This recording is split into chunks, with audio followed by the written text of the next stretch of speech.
She looked down at her boarding pass, seat 1A, first class, her name printed in bold. But the flight attendant didn't care.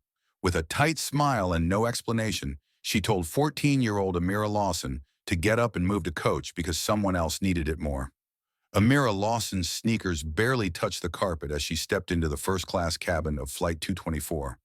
Her hands tightened slightly around the strap of her navy tote bag, a copy of The Deep by River Solomon, peeking out from the top.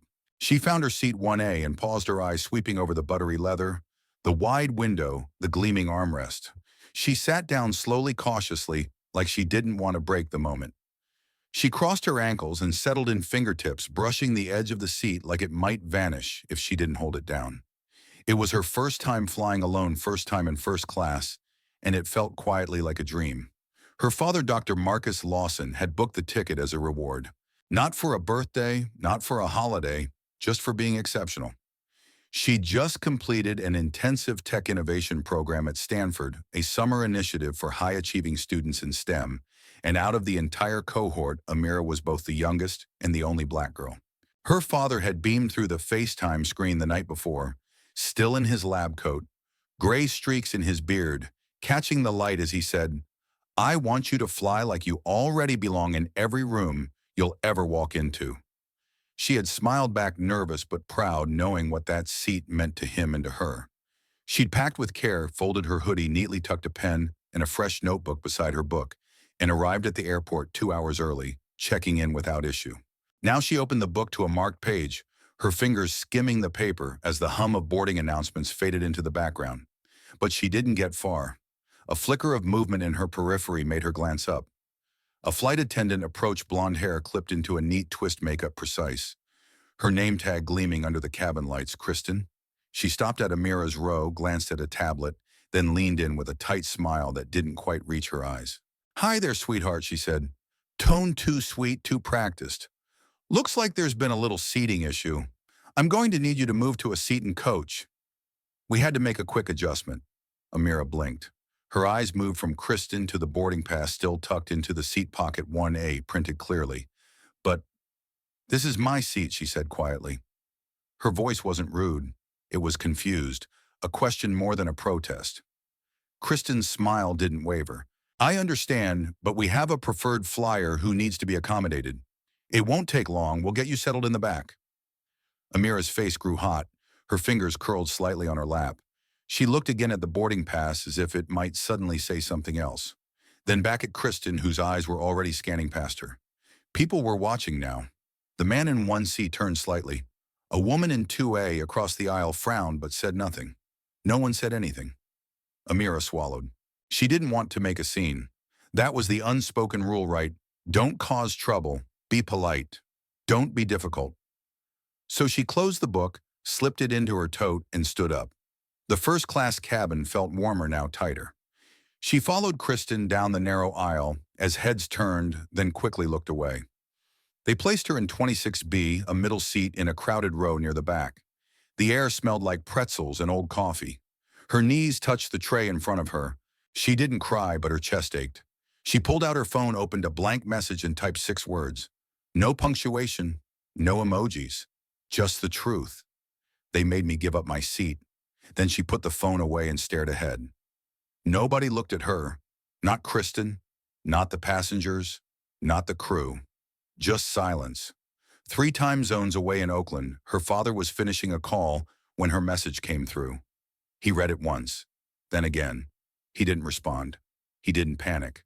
He just sat for a moment, phone still in hand, letting that slow, familiar heaviness creep in, the kind that came when something wasn't quite right, but hadn't yet turned into headlines.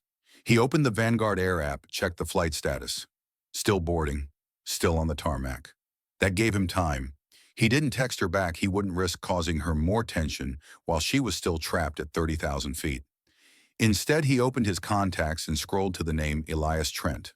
They hadn't spoken in months, not since that Green Energy Summit in Austin, but Elias was still a senior board member at Vanguard. More importantly, he was a father too. Marcus hit call. It rang twice. "Marcus," came the voice. "What's going on? I need you to check something," quietly, Marcus said. "My daughter's on flight 224, booked in seat 1A, first class. She was just moved to coach." No explanation. A pause. She's 14, Elias, flying alone. Elias cursed under his breath. Do you want me to? I don't want a headline, Marcus said. I want to know what protocol lets a minor with a paid confirmed seat get bumped so a so-called preferred guest can stretch their legs in leather. I'll look into it personally, Elias said, voice low now. You'll hear from me soon. Marcus hung up. Still didn't text Amira. She needed calm, not urgency. And more than that, he trusted her instincts and his own. He knew the difference between a system hiccup and a moment that made someone feel small on purpose. Back on the plane, Amira sat still. The captain made a brief announcement about mild turbulence ahead. The woman beside her, dressed in blue scrubs and smelling faintly of lavender, reached into her bag and offered a mint. You okay? She asked. Amira nodded slightly. I guess. That was your seat up there. Amira gave a half shrug. Yeah. The woman paused. That was wrong. Amira nodded again, but it didn't make her feel better. Not really. The sting wasn't from the seat. It was from how easily it had been taken, how quickly it had been assumed she didn't belong there, how no one had asked questions, not even the woman who now sat where Amira once had. She didn't know if that woman had asked to be moved or had simply accepted it like a gift. She didn't know if she should have pushed back. But it was hard to speak when everything in your body told you to be good. Be small, don't make waves. The plane took off, engines roaring, cabin lights dimming. Amira reopened her book but couldn't focus. The words blurred. She read the same sentence 5 times. Then her phone buzzed again. 3 new words from her dad, got it handled. That was all, but it was enough. She exhaled slowly.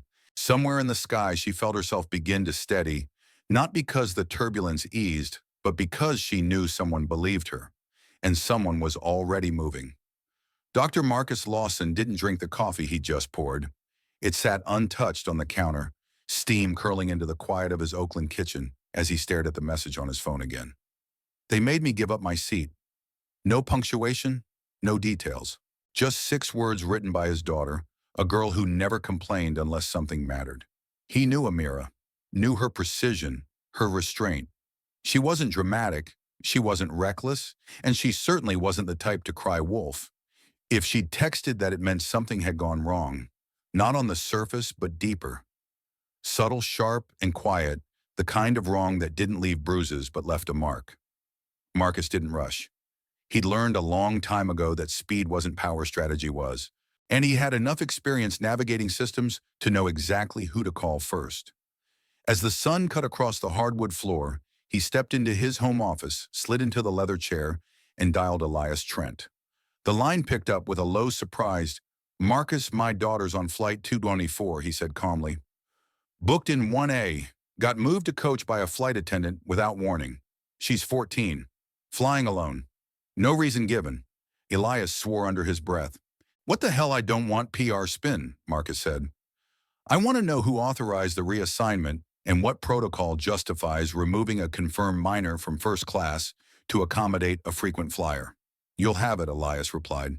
Today. Within the hour, Elias had looped in Vanguard Air's internal compliance lead, Clara Bennett, a sharp, methodical woman with a background in legal auditing and a reputation for cutting through excuses like a scalpel. She didn't waste time. She was already pulling digital logs from Gate A6 at SFO before she even finished her second cup of coffee. She reviewed the flight manifest. Amira Lawson checked in early first class, confirmed no alerts, no anomalies. Next, she pulled the onboard assignments. Lead flight attendant Kristen Sawyer. That name registered. Clara had heard it in passing, someone who'd ruffled feathers with seat prioritizations, before always towing the line but never crossing it. Or maybe she had crossed it. Clara opened the internal seat change log. Entry seat 1A reassigned to platinum tier guest. Reason passenger fatigue. No mention of Amira. No supervisor sign-off. No documented upgrade request. Nothing in the record to explain why a teenager with a paid ticket had been silently displaced. Clara's fingers paused on the keyboard. She leaned back, rereading the entry. Fatigue. That was not a recognized justification under any reallocation protocol. Not for upgrades, not for minors, not without a signed waiver. Her stomach turned. Something was off. She opened a secure comms line and flagged the gate agent assigned that day, Aaron Delgado. He responded with a short message: "Flight attendant, Kristen requested reassignment." Said booking error. I let her handle it. Clara's eyes narrowed. There had been no booking error. Amira's seat had been scanned, verified, and ticketed cleanly. This wasn't a glitch, it was a choice. Just as she began preparing her preliminary report, her phone buzzed again, this time with a forwarded screenshot. An off-duty pilot had shared a public Facebook post from a passenger on Flight 224. The image showed Amira standing in the aisle, tote bag over one shoulder, chin tucked low. The caption read, "This young girl was asked to give up her first-class seat to a white woman from coach." Nobody said a word. Not even the woman who took it. Clara stopped reading. She stared at the image. It was quiet, not staged, not angry, just wrong. And that was why it hit harder than any headline. By mid-afternoon, the post had gone viral, thousands of shares, comments piling up by the minute. Some demanded justice. Others asked why no one spoke up. A few tried to explain it away. But most people saw the same thing: a girl doing everything right, quietly being told she didn't belong. At Vanguard Air headquarters, leadership scrambled. A hastily written press statement was pushed out by 4 p.m., citing an isolated passenger accommodation issue currently under review. It was vague, hollow, and late. Back in Oakland, Marcus read the statement without blinking. He didn't want their PR. He wanted responsibility. And beneath the surface, the story was already moving faster than they could control. His colleague from Stanford had texted him the photo. A parent from Amira's old robotics team forwarded it again. It was beginning to circulate in circles that knew her, that knew him, and they were watching how he'd respond. But Marcus didn't go to the press. Not yet. Instead, he stayed on the phone with Clara, with Elias, with silent allies in the background. He didn't want retaliation. He wanted clarity. "My daughter's seat," he told Clara, "was never the problem. It's what people saw when she was sitting in it." Clara didn't argue. She was already knee-deep in internal crew reports, pulling chat logs from the flight management app. She found a time-stamped exchange between Kristen and the onboard manager, Naomi Vance. Kristen had messaged, "Platinum flyer in 4D. Can swap with one any day, just a kid. Should be smooth." Naomi had replied, "Your call." Clara copied the thread into her report. She stared at it for a long minute. Just a kid. That was the entire justification. A 16-word conversation had displaced a young girl who'd done nothing wrong. No review, no supervisor override, no verification, just judgment. She sent her initial findings to Elias with a short message. "You've got a personnel problem and a procedural one. This won't stay internal." By that evening, Vanguard's legal team was already drafting termination letters. 3 names were under review: Kristen Sawyer, Aaron Delgado, Naomi Vance. Meanwhile, the post showing Amira had reached nearly 2 million views across platforms. Influencers were resharing it. Parents were furious. Educators were commenting. One civil rights lawyer tweeted, "This isn't about a seat, it's about assumption erasure and the silence of systems." Marcus read that, then closed his laptop. He sat in the stillness of his living room as the sun dipped behind the bay. He hadn't told Amira anything yet. She didn't need to carry the weight of headlines. Not tonight. Back on the East Coast, Amira was curled up on the couch in her Aunt Janelle's living room, a half-eaten sandwich beside her. She wasn't looking at the news. She was scrolling quietly, fingers brushing past posts with her name in them. She felt weird, not mad, not even sad, just exposed. She hadn't asked to be seen. She hadn't spoken up. And now people were furious for her when all she'd done was move. Janelle sat beside her, flipping through the channels, eyes glancing toward her niece every few minutes. "You all right?" she asked gently. Amira gave a small nod. "Just tired." "That makes sense," Janelle said. She didn't press, but she didn't turn away either. Amira glanced at her aunt. "Do you think I should have said something?" Janelle thought for a beat. "I think you did, just not out loud." Amira didn't answer. She looked back down at her phone. There on the screen, someone had posted, "She didn't yell." She didn't argue, but the world noticed anyway. Amira turned the phone face down.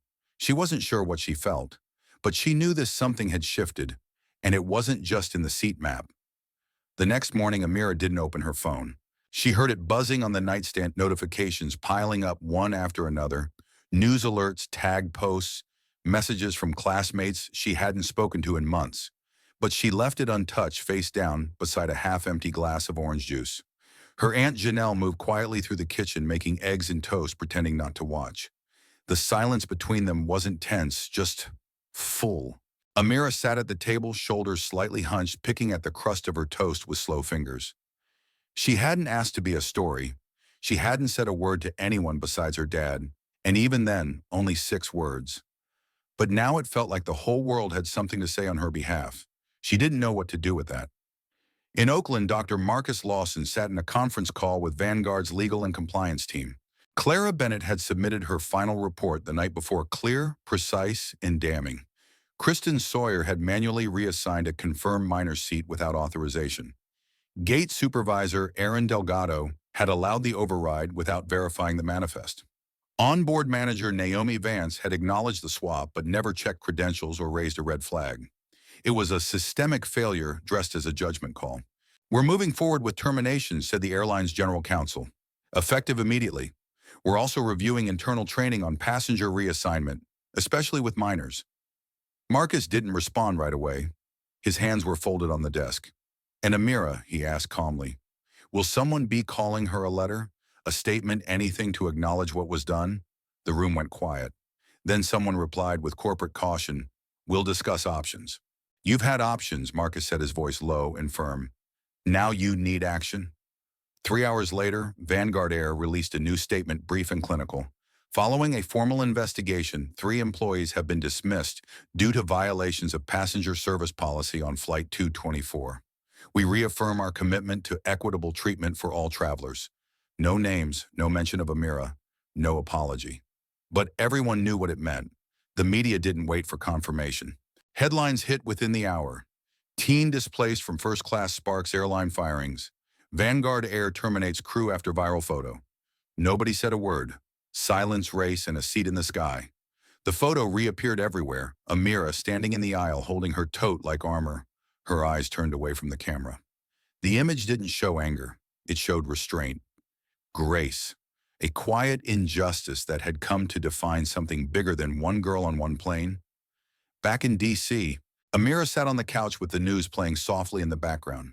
She didn't speak. She didn't react. Janelle came in holding a folded newspaper. She laid it on the coffee table. Amira's picture was on the front page. "That's you," Janelle said gently.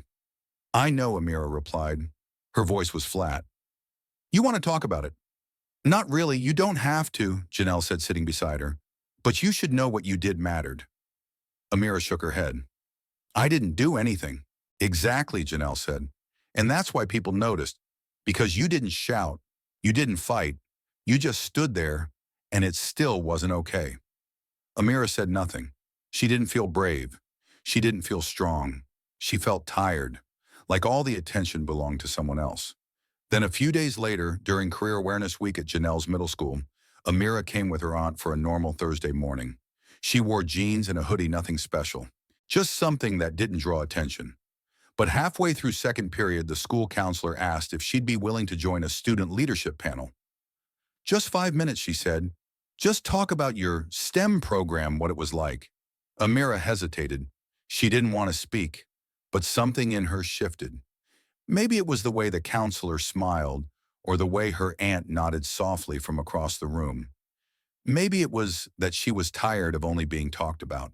Maybe it was time to say something. The auditorium was half full. Rows of 7th and 8th graders slouched in plastic chairs, whispering, kicking their feet. A few teachers leaned against the back wall. On stage, a long table held water bottles and a single microphone. 4 students had already introduced themselves: yearbook editors, student government rep, volleyball captain. Then it was Amira's turn. She stood slowly, smoothing her sleeves. She walked to the mic, heart pounding so loud she couldn't hear the whispers. She looked out at the room, then down at the edge of the podium. Her voice was soft but steady. "Hi," she began. "My name is Amira Lawson. I'm 14. I just finished a summer tech program at Stanford." A few heads turned. She paused.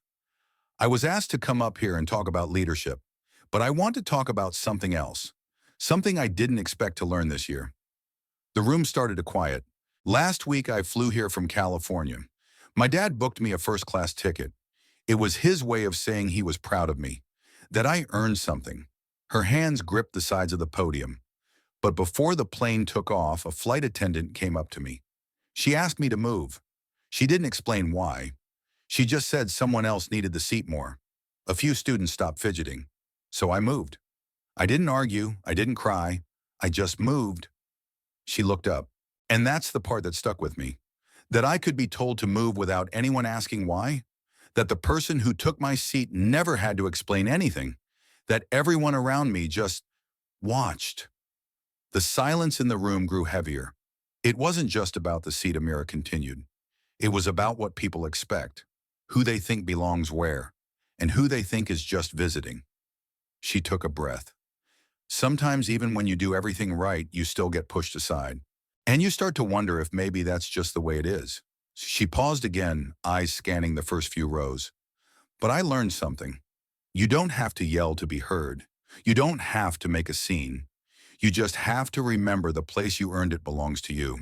A teacher in the back wiped her eyes. A few students sat completely still. So if something like that ever happens to you, if someone tries to shrink you or tell you to move or make you feel like you don't belong, don't believe them. Don't shrink. Her voice didn't waver. You belong in every room you work to be in. Don't let them take that from you. She stepped back from the mic. There was a pause, long and full, and then the applause started. One person, then five, then the entire auditorium. Janelle stood off to the side, hands clasped, pride glowing in her face. Amira didn't smile. Not right away, but her shoulders relaxed just a little. Later that night back in her room, Amira sat cross-legged on the bed. Her phone buzzed nonstop. Reporters, comments, requests. She ignored them all. The speech hadn't been for them. It hadn't been for the news. It had been for the girl in the second row who wouldn't look up. The one who looked like she needed to hear it. And maybe in a small way for herself too. Because sometimes the world teaches you to disappear. To be polite. To be quiet. But sometimes just standing your ground, just refusing to vanish, is the loudest thing you can do. What happened to Amira Lawson wasn't just about a seat, it was about something far deeper. It was about who society expects to belong in certain places and who they believe should step aside without question. Amira did everything right. She worked hard, earned her spot, and carried herself with quiet dignity. Yet still in a moment of decision, she was treated like she didn't belong simply because someone else was assumed to be more important. The most powerful lesson we can take from this story is that you don't have to shout to make a difference. Sometimes strength looks like restraint. Sometimes courage sounds like silence. Amira didn't cause a scene. She didn't demand attention. She simply told the truth and the world listened, not because she screamed, but because she stood firm. To our viewers, especially those who've ever felt overlooked, minimized, or displaced, your worth is not determined by how loudly you fight, but by the truth of who you are and what you've earned. If you've ever been asked to move aside, not because of merit, but because of bias, know this: you belong there to begin with. And just because the world doesn't recognize your place immediately doesn't mean you let it go. This story also reminds us of the quiet power of advocacy. Dr. Marcus Lawson didn't demand headlines, he demanded accountability. And he did it with precision, grace, and unwavering belief in his daughter. That kind of leadership behind the scenes, grounded in principle, is just as necessary as public protest. To the adults listening, advocate for your children. Teach them that their voice matters even in silence. And to the young people, never doubt that you belong in every room you walk into, especially the ones you've worked hard to reach. From all of us here at US Instructive Stories, thank you for spending time with this story. These moments matter because they reflect what so many face but rarely speak about. If it moved you, we ask you to share it with someone who might need the reminder.